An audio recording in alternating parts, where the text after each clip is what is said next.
Now, let me just remind you of a bad inference you should never make.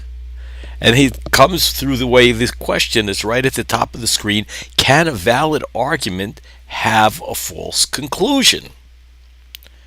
And remember, trying to get you to remember that validity is this iffy thing, this connection thing. So it really doesn't tell you anything about the truth of the conclusion.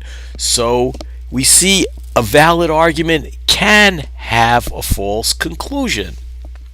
And here, let's take an example of one that valid argument but has a false conclusion. All fish have wings. That is, all A's or B's. All things with wings can fly. Therefore, all fish can fly. Now, this argument is obviously a very bad argument, but not bad because the logic is bad. The logic is perfect. If those premises are true, if all fish have wings and all things that have wings can fly, it's impossible that the conclusion is false.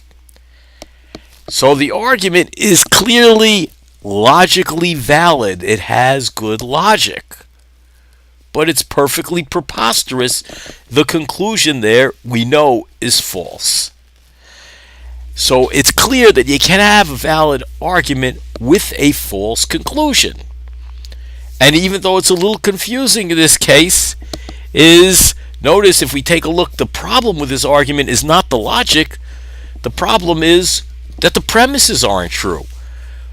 All fish don't have wings, and not everything with wings can fly. Penguins can't fly.